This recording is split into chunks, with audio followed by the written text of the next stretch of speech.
উত্তরাঞ্চলের মাঠে মাঠে চলছে বোরো বীজতলা রোপণের কাজ। তবে গত কয়েকদিনের মৃদু শৈত্যপ্রবাহ ও ঘন কুয়াশায় বীজতলা নিয়ে বিপাকে পড়েছেন রাজশাহীর কৃষক। বীজতলা রক্ষায় তাই নিচ্ছেন বাড়তি যত্ন, কিন্তু এতে বাড়ছে উৎপাদন খরচও। তবে এখন রোদের দেখা মেলায় ভালো বীজতলার স্বপ্ন দেখছেন কৃষকরা। আর বীজতলা রক্ষায় সম্ভব হলে শুকনা বীজতলা তৈরির পরামর্শ দিচ্ছেন কৃষি কর্মকর্তারা। বাগমারা উপজেলা সংবাদদাতা শামীম রেজাকে সাথে নিয়ে আরো জানাচ্ছেন রাশিদুল হক রুশো। উত্তরাঞ্চলের উপর দিয়ে বয়ে গেল মৃদু শৈত্যপ্রবাহ। এখনো মাঝে মাঝে ঘন কুয়াশায় ঢাকা পড়ছে বিভিন্ন জনপদ।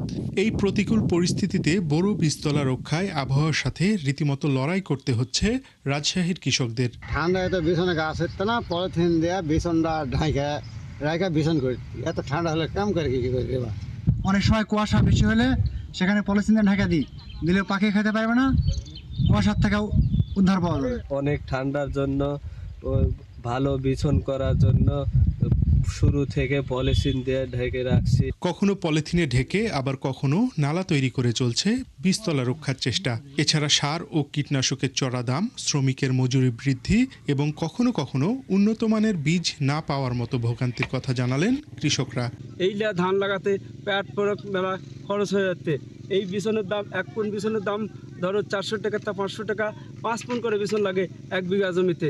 পলিথিন দেওয়া 4000-এর উপর খরচ হচ্ছে। ডিপালার দেওয়ার পরে যেটা থাকে 3 ভাগের 4 ভাগের 1 ভাগ থাকে, ওখান থেকে যে ফলন হয় এই ফলনে আমাদের ধানের রেট পড়ে যায় 1500 পার। এদিকে বৈরী আবহাওয়া থেকে বীজতলা রক্ষায় বিভিন্ন পরামর্শের পাশাপাশি সম্ভব হলে কৃষকদের শুকনা বীজতলা তৈরির পরামর্শ দিলেন এই কৃষি কর্মকর্তা। বড় বীজতলার জন্য এই আবহাওয়াটা আসলে উপযোগী নয়, তো এই জন্য আমরা কৃষকদেরকে পরামর্শ দিচ্ছি যে অবশ্যই বীজতলাটা ঢেকে রাখতে এবং এটার পানি যে সেচের পানিটা এটা অবশ্যই বিকালের দিকে দিয়ে যেন সারাটা রাত বীজতলাটা তারা কাভার দিয়ে রাখে।